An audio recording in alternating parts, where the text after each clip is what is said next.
오늘 송구영신 예배 때에도 매년 함께 나누었던 사무엘상 7장 12절 말씀을 또다시 나누게 됩니다. 먼저 다시 한번 말씀을 봉독해 드리겠습니다. 사무엘이 돌을 취하여 미스바와 센 사이에 세워 이르되 여호와께서 여기까지 우리를 도우셨다 하고 그 이름을 에벤에셀이라 하니라. 아멘. 매년 송구 영신 예배 자리에서 이 말씀을 나누는 두 가지 이유가 있습니다. 첫째는 2021년 한 해를 돌아보면서 모든 것이 에벤에셀, 하나님의 도우시는 은혜가 있었음을 기억하면서 이 자리가 감사하는 자리가 되면 좋겠다 하는 마음이고, 2022년 우리가 맞이할 새해에도 역시 에벤에셀, 하나님의 도우시는 은혜가 우리 가운데 있기를 소망하는 기도의 자리가 이 예배의 자리가 되면 좋겠다 하는 마음으로 에벤에셀 이 본문 말씀을 매년마다 나눕니다. 두 번째 이유는요, 제가 언젠가 한번 말씀드린 기억이 있는데 장로회 신학대학교에서 공부를 하면서 제일 존경받는 그런 총장님이 계셨습니다. 그 총장님이 연말에 이제 모든 선생님들 또 직원들 학생들까지 모여서 예배를 드리는데요, 그때마다 항상 사무엘상 7장 12절의 말씀을 가지고 설교를 하셨습니다. 그때 제 마음에 제가 목회자가 되어서 설교를 하게 되면 그 총장님처럼 매 같은 본문으로 설교하면서도 매번 새로운 내용으로 설교하는 훈련을 스스로 하자, 이런 생각을 가졌었습니다. 그런데 해가 갈수록 이 동일한 본문을 가지고 설교 준비하는 일이 점점 더 힘들어질 때마다 그 총장님이 참 훌륭하신 분이셨구나 하는 생각을 하게 됩니다. 혹시라도 내년부터 본문이 달라지게 되면 우리 목사님에게 한계가 오셨구나, 그렇게 생각하면 좋을 것 같습니다. 그런데 사실 올해 제가 이 사무엘상 7장 12절 말씀을 묵상하고 설교를 준비하면서 가장 많이 가졌던 생각이 제가 말씀드린 한계 상황, 한계 의식, 이런 생각이었습니다.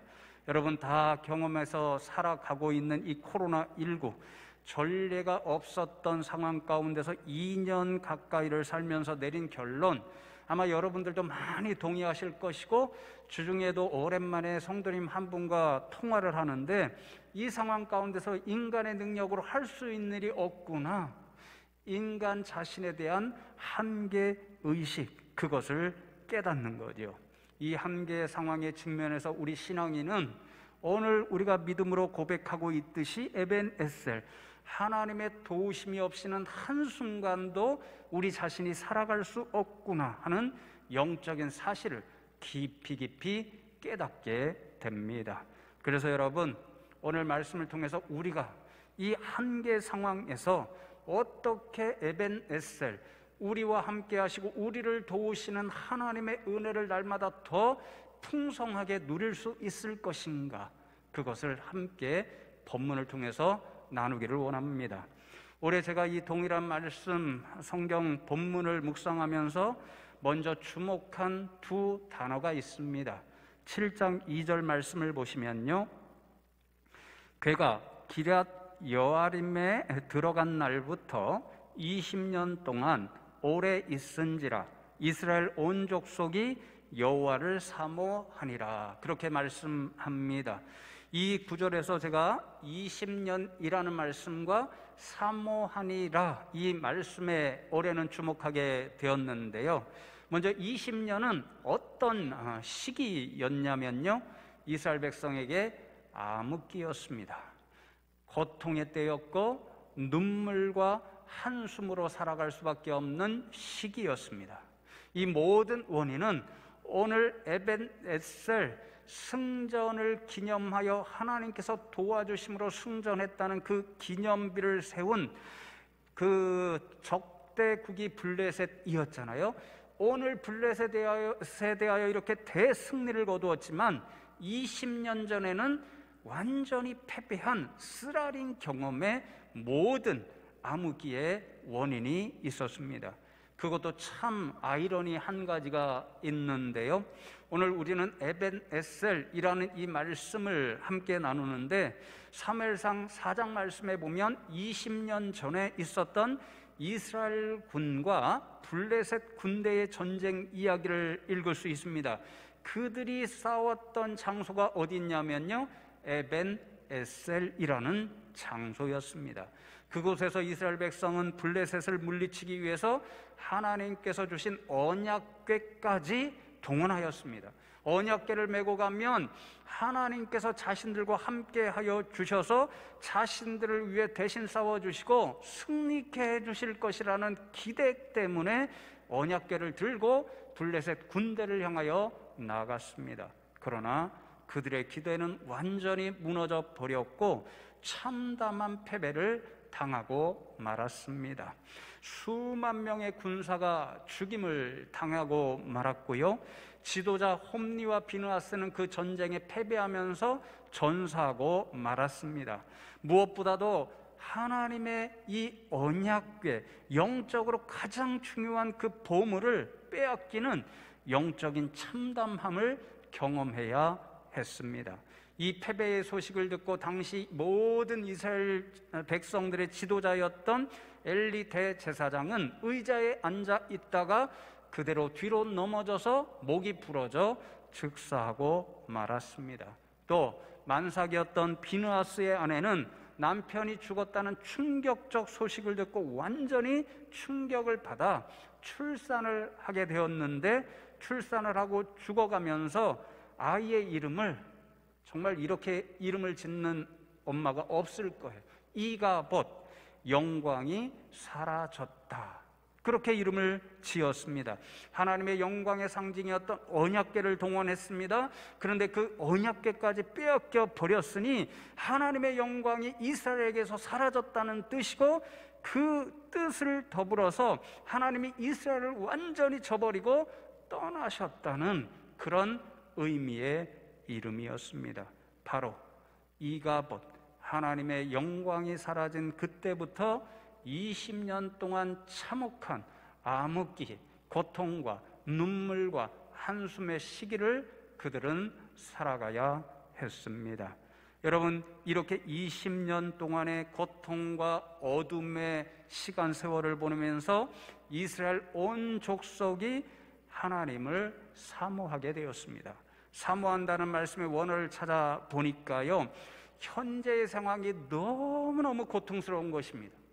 그리고 믿음의 백성으로서 과거에 자신들이 행한 잘못이 생각나서 너무도 후회되어서 고통과 후회의 심정을 담아 크게 울고 부르짖다, 이런 뜻을 가지고 있습니다. 20년 동안 암흑기의 세월이 너무너무도 견디기 고통스러워서, 그리고 자신들이 하나님 앞에 지은 죄가 생각나서 하나님 앞에 너무도 죄송하고 부끄러워서 날마다 울부짖을 정도로 이제 이스라엘 백성들은 하나님을 간절히 사모하고 그리워하게 되었습니다.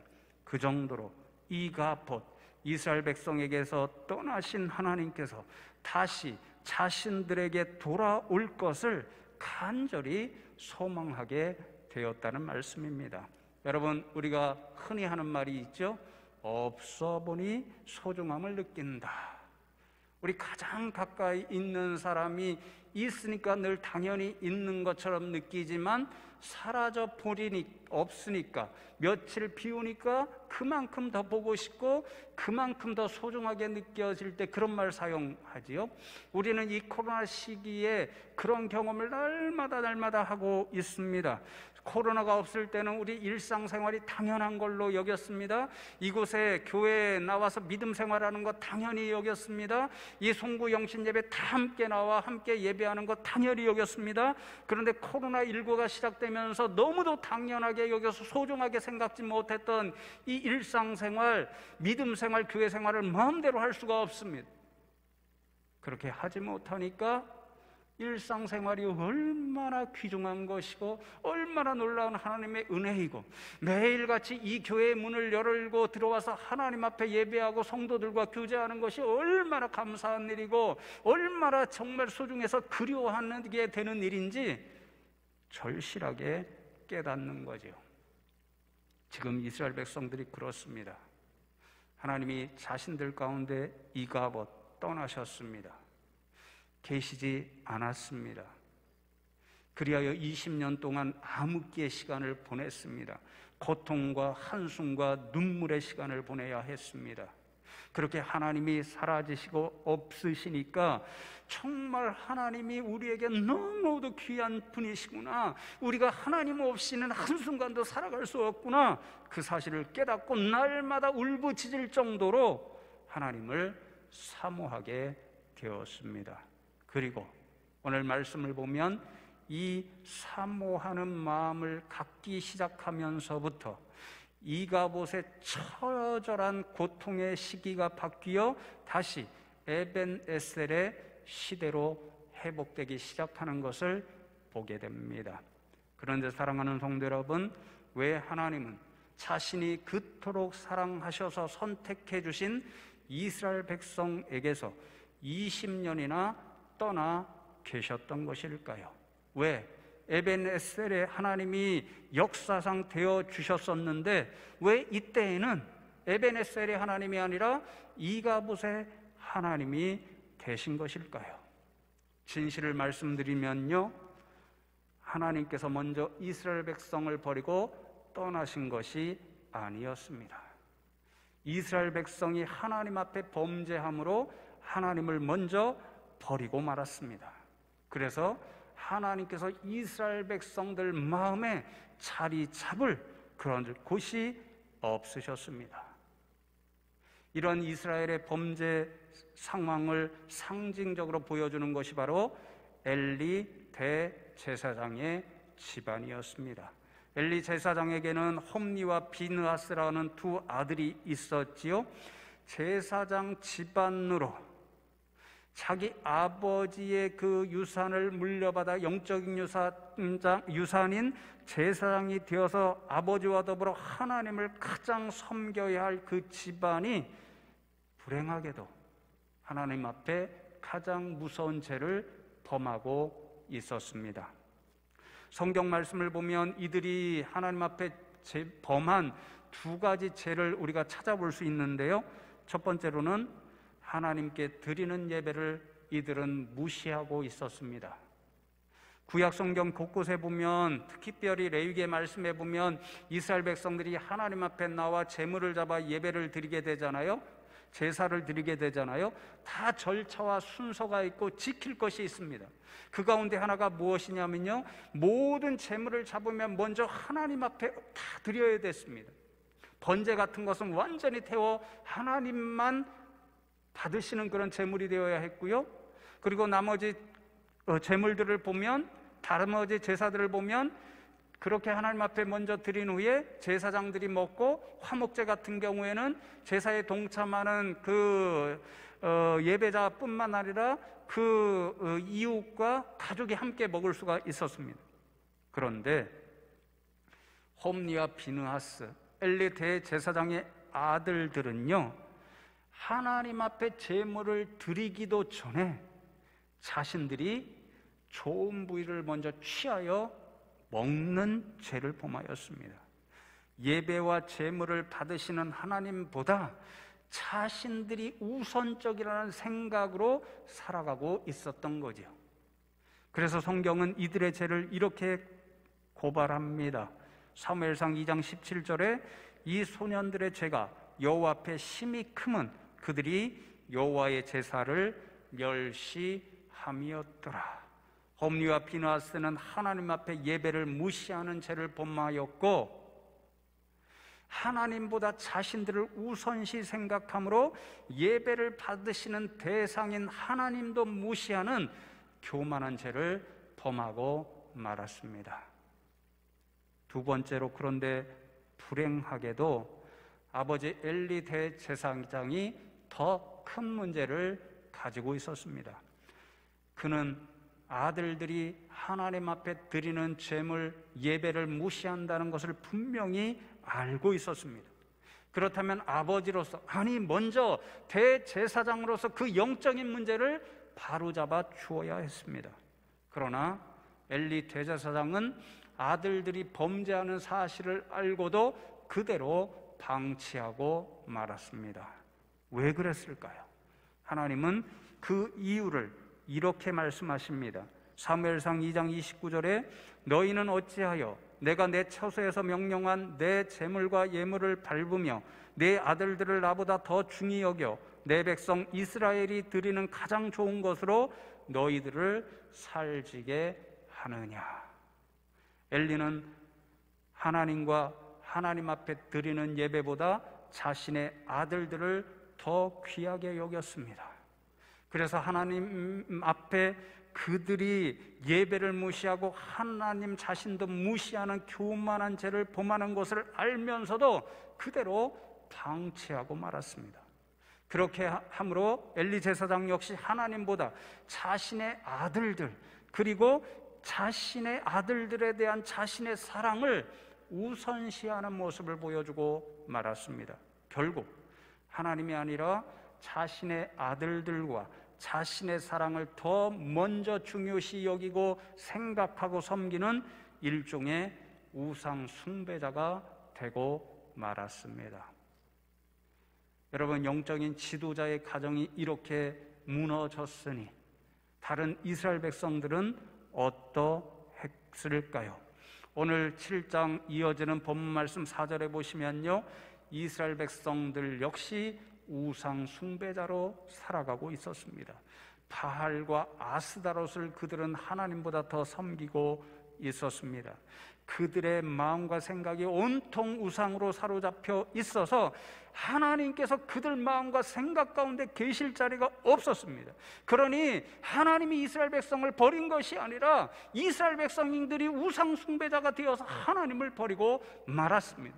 그들 가운데 하나님이 있을 자리가 없으셨습니다. 그리하여 영적으로 볼 때 하나님이 이스라엘을 버리고 떠나실 수밖에 없었습니다.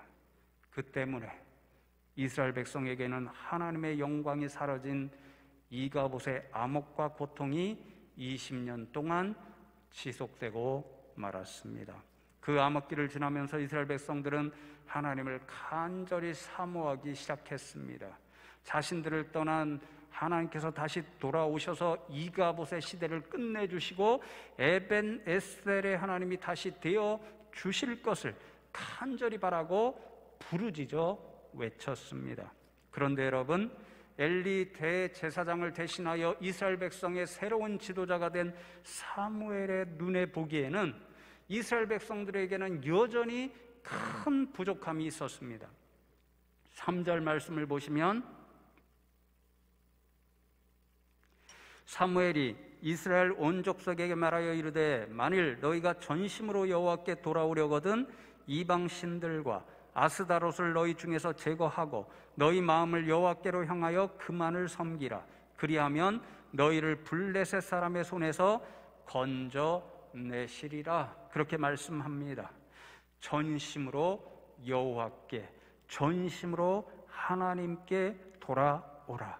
이것이 사무엘이 이스라엘 백성들에게 들려준 영적 메시지였습니다. 전심으로, with all your heart, 마음 전부. 그래서 갈라진 마음이 조금도 없이, 그런 뜻입니다. 지금 여러분 어리석고 답답한 이스라엘 백성들의 모습 현주소를 보십시오. 하나님을 간절히 사모한다고 그들은 고백하고 있습니다. 하나님이 다시 돌아오셔서 이가봇의 시대를 끝내주시고 에벤 에셀의 시대를 열어주실 것을 날마다 눈물로 울부짖어 기도한다라고 그들은 보여주고 있습니다.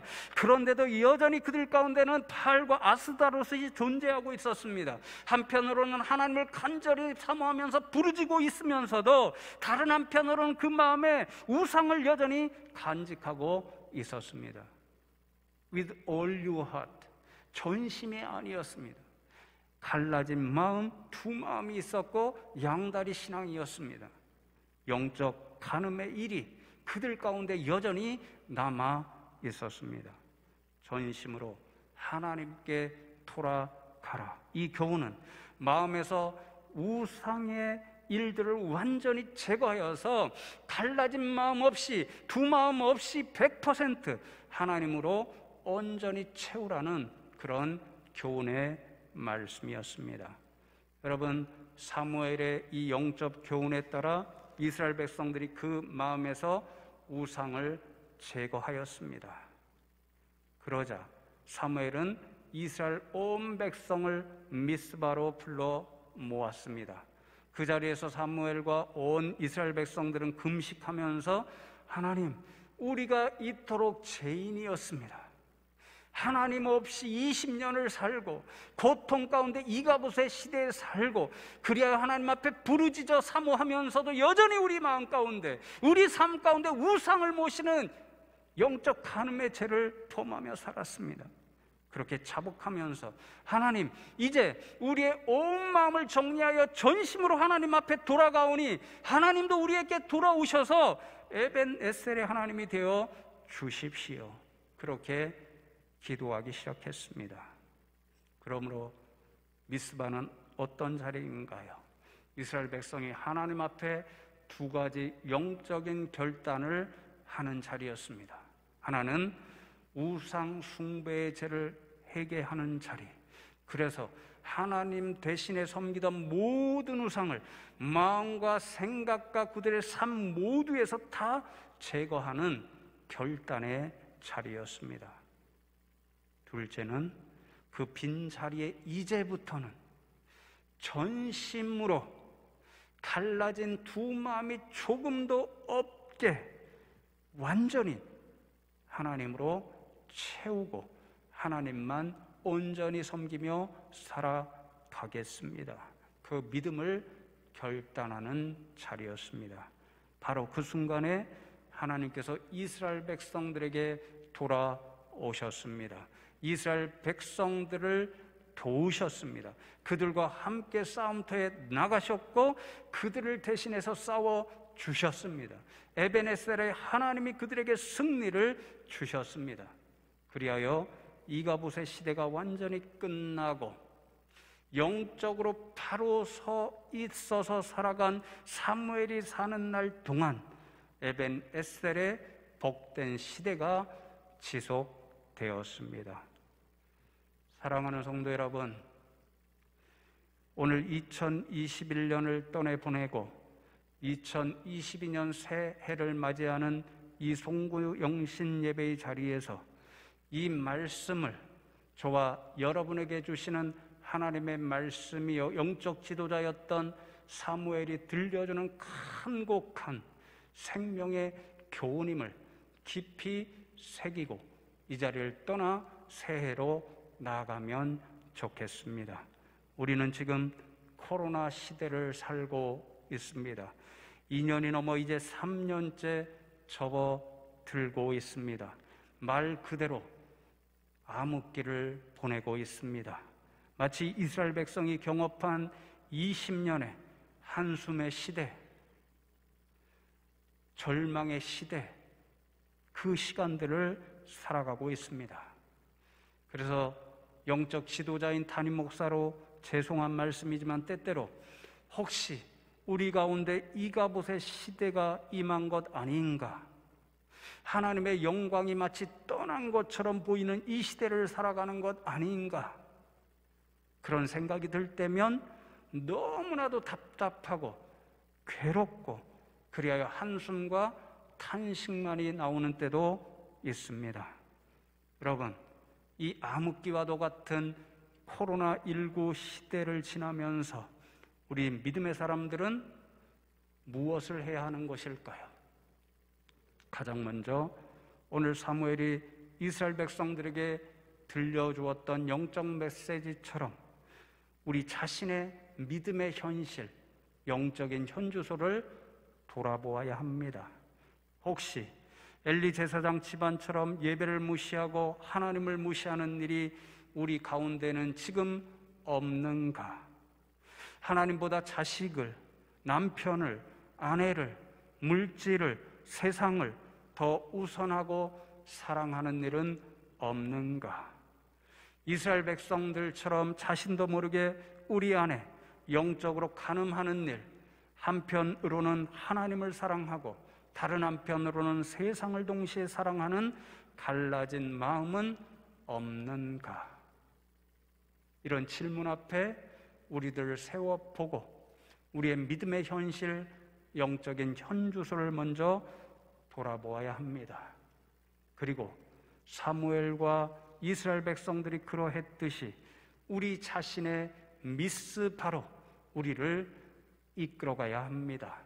그 미스바에 우리들을 하나님 앞에 세우고 모든 갈라져 있는 마음이 있다라고 한다면, 우리 안에 하나님 대신에 어떤 모습으로든지 우상의 일이 있다고 한다면, 세상을 사랑하고 하나님을 동시에 사랑하는 두 마음이 있다라고 한다면 깨끗이 하나님 앞에 자복하고 회개하고 비워내야 합니다. 그리고 이스라엘 백성들처럼 하나님 앞에, 하나님, 우리가 이런 잘못된 모습이 있었습니다. 이제 우리의 갈라진 마음을 다 비우고 전심으로 하나님만으로 채우고 하나님만을 섬기며 나아가겠습니다. 그렇게 밀등으로 결단하며 고백해야 합니다. 그러면 이스라엘 백성들에게서 떠나셨던 하나님이 돌아오셨듯이 하나님께서 우리에게로, 우리 교회에게로, 이 땅에 코로나 가운데 고통받는 우리 교회의 현장 가운데로, 이 나라, 이 민족, 온 세상에게로 하나님이 다시 돌아오실 줄로 믿습니다. 다시 우리를 도와주실 것입니다. 이 코로나의 암흑기, 이가봇의 시대를 끝내주시고 다시 에벤에셀의 하나님이 되어 주실 것입니다. 마지막으로 담임 목사로서 여러분을 축복합니다. 그리하여 2022년도 새해에는 성도 여러분에게 에벤에셀, 하나님께서 늘 동행하시고 성도 여러분이 모든 행하는 일마다 도와주시는 진정한 의미에서 에벤에셀, 그 은혜를 맛보는 한 해 되시기를 주님의 이름으로 축복합니다.